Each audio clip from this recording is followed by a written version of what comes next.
최근 외신들이 충격적인 분석을 내놓았습니다. 중국이 자랑해온 장거리 방공 시스템이 실제 공습 상황에서 단 한 번의 유효 요격도 기록하지 못했다는 보도가 나오고 있기 때문입니다. 외신들은 이를 두고 스텔스 킬러가 아니라 종이호랑이였다는 혹평까지 내놓고 있습니다. 최근 전 세계 군사 전문가들이 주목하고 있는 사건이 하나 있습니다. 바로 중동에서 벌어진 한 공습 작전 때문입니다. 이란은 오랫동안 핵시설을 보호하기 위해 강력한 방공망을 구축해왔습니다. 러시아의 S-300 자국 방공 시스템, 그리고 중국이 개발한 장거리 방공 시스템까지 동원해 이른바 철벽 방어망을 만들었다고 주장해왔습니다. 특히 중국이 공급한 장거리 방공 시스템 HQ-9B는 중국이 오랫동안 자랑해온 핵심 무기였습니다. 중국은 이 시스템이 미국 패트리어트와 비교해도 뒤지지 않으며 심지어 스텔스 전투기까지 탐지하고 요격할 수 있다고 홍보해왔습니다. 하지만 최근 벌어진 공습에서 전혀 예상하지 못했던 결과가 나타났습니다. 미국과 이스라엘이 실시한 공습이 시작된 지 단 1시간 만에 이란 핵시설 방어망 상당 부분이 무력화됐다는 분석이 나오기 시작한 것입니다. 그리고 더 충격적인 사실이 이어졌습니다. 외신 보도에 따르면 이 과정에서 중국 방공 시스템은 단 한 차례의 유효 요격도 기록하지 못했다는 분석이 등장했습니다. 이 소식이 전해지자 외신들은 매우 강한 표현을 사용하기 시작했습니다. 완전히 눈먼 방공망이었다. 스텔스 킬러가 아니라 종이호랑이였다. 이 사건 이후 세계 방산 시장에서는 새로운 질문이 등장했습니다. 과연 실제 전쟁에서 믿을 수 있는 방공 시스템은 무엇인가? 지금부터 그 이야기를 하나씩 살펴보겠습니다. 이 사건을 이해하려면 당시 어떤 작전이 진행됐는지 먼저 살펴볼 필요가 있습니다. 외신 보도에 따르면 미국과 이스라엘은 이란 핵심 군사시설과 핵시설을 겨냥해 대규모 공습작전을 실시했습니다. 이 작전에는 수십 대 수준이 아니라 200대에 가까운 전투기 전력이 동원된 것으로 알려졌습니다. 이스라엘 공군 전투기들과 함께 미국의 전략 자산도 투입됐다는 분석이 이어졌습니다. 특히 군사 전문가들이 주목한 전력은 미국의 B-2 스텔스 폭격기였습니다. B-2는 레이더에 거의 포착되지 않는 스텔스 성능을 가진 전략 폭격기로 방공망을 무력화하는 작전에 자주 사용되는 무기입니다. 여기에 장거리 정밀 타격 무기인 토마호크 순항미사일까지 동원된 것으로 알려졌습니다. 이러한 공격 전력이 동시에 투입되면서 작전은 매우 빠르게 진행됐습니다. 목표는 이란 핵 프로그램의 핵심 시설로 알려진 나탄즈와 포르도 지역이었습니다. 이란은 이 시설들을 보호하기 위해 다층 방공망을 구축해왔습니다. 러시아의 S-300, 이란 방공 시스템 바바르-373, 그리고 중국의 HQ-9B까지 포함된 복합방어 체계였습니다. 하지만 실제 전투 결과는 예상과 크게 달랐습니다.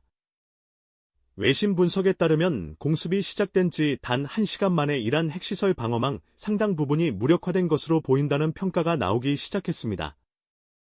그리고 바로 이 지점에서 중국 방공 시스템을 둘러싼 논란이 본격적으로 시작됐습니다. 공습 이후 외신과 군사 전문가들의 분석이 이어지면서 가장 큰 논란의 중심에 선 장비가 하나 있었습니다. 바로 중국이 개발한 장거리 방공 시스템 HQ-9B였습니다. HQ-9 계열은 중국이 오랫동안 자랑해온 핵심 방공 무기입니다. 중국은 이 시스템을 이른바 중국판 패트리어트라고 부르며 해외 시장에서도 적극적으로 홍보해왔습니다. 공개된 성능에 따르면 HQ-9B는 약 250km 거리에서 목표를 탐지하고 요격할 수 있는 장거리 방공 시스템으로 알려져 있습니다. 중국 군사 매체들은 이 장비가 전자전 환경에서도 높은 성능을 유지하며 심지어 F-20이나 F-35 같은 스텔스 전투기까지 대응할 수 있다고 강조해왔습니다. 하지만 실제 전투 상황에서는 전혀 다른 결과가 나타났다는 분석이 이어졌습니다. 외신 보도에 따르면 이란 핵시설 주변에는 HQ-9B뿐 아니라 여러 방공체계가 함께 배치되어 있었습니다. 러시아의 S-300, 이란 자체 방공 시스템 바바르-373, 그리고 중국의 HQ-9B가 혼합된 다층 방공망이 구축되어 있었다는 것입니다. 이 정도 구성이라면 최소한 공격을 탐지하고 일부 요격 시도는 이루어졌어야 한다는 것이 군사 전문가들의 일반적인 평가입니다. 하지만 공습 당시 이스라엘 전투기와 미국 전략 자산이 이란 영공을 오가며 목표물을 타격하는 동안 방공망의 대응은 거의 확인되지 않았다는 외신 분석이 이어졌습니다. 특히 중국 방공 시스템과 함께 운용된 것으로 알려진 일시-8B 장거리 레이더 역시 공격을 제대로 탐지하지 못했을 가능성이 제기되었습니다. 결국 이 상황을 두고 외신들은 중국 방공 시스템의 실전 성능의 의문을 제기하기 시작했습니다. 중동 공습 이후 외신들은 이번 사건을 단순한 군사 충돌이 아니라 방공 시스템의 실전 성능을 보여준 사례로 분석하기 시작했습니다. 폴란드 기술 매체 WP테크는 이란 현지 언론이 중국 방공 시스템에 대해 강한 불만을 나타내고 있다고 보도했습니다. 일부 이란 매체는 HQ-9 방공 시스템이 기대했던 역할을 하지 못했다는 지적을 제기하며 성능에 대한 의문을 제기했습니다. 이러한 반응이 특히 주목받는 이유는 이란의 언론 환경 때문입니다. 이란은 언론 통제가 강한 국가로 알려져 있어 외국 무기 체계를 공개적으로 비판하는 보도가 흔하지 않기 때문입니다. 또 다른 외신인 타임스 오브 인디아 역시 이번 공습 이후 중국 방공 시스템의 실전 성능 논란이 확산되고 있다고 보도했습니다. 공습이 시작된 뒤 짧은 시간 안에 핵심 방공망이 무력화됐다는 분석이 이어지면서 중국 방공 시스템의 대응 능력에 대한 의문이 제기되기 시작했다는 것입니다. 군사 전문 매체들도 비슷한 평가를 내놓았습니다. 일부 분석에서는 이번 사건을 계기로 중국 방공 시스템의 실전 성능을 다시 검증해야 한다는 의견이 나오고 있다고 전했습니다. 특히 HQ-9 계열은 중국이 해외 시장에 적극적으로 판매하려던 핵심 방공 시스템이기 때문에 이번 사건은 세계 방산 시장에서도 적지 않은 관심을 받고 있습니다. 이 때문에 외신과 군사 전문가들은 이번 사건이 향후 방공 시스템 경쟁 구도에도 영향을 줄 가능성을 주목하고 있습니다. 이번 공습 이후 이란 내부에서도 여러 분석이 나오기 시작했습니다. 이란은 오랜 기간 핵시설 보호를 위해 상당한 자원을 투자해왔습니다. 특히 나탄주와 포르도 같은 핵시설은 이란 안보 전략에서 가장 중요한 장소로 꼽히는 지역입니다. 이 때문에 이란은 러시아 방공 시스템과 자국 방공 체계, 그리고 중국 장거리 방공 시스템까지 도입해 다층 방어망을 구축해왔습니다. 하지만 이번 공습 이후 이러한 방어 전략이 다시 검토될 가능성이 제기되고 있습니다. 일부 외신은 이란 내부에서 방공 시스템의 실전 대응 능력에 대한 논의가 시작됐다고 전했습니다.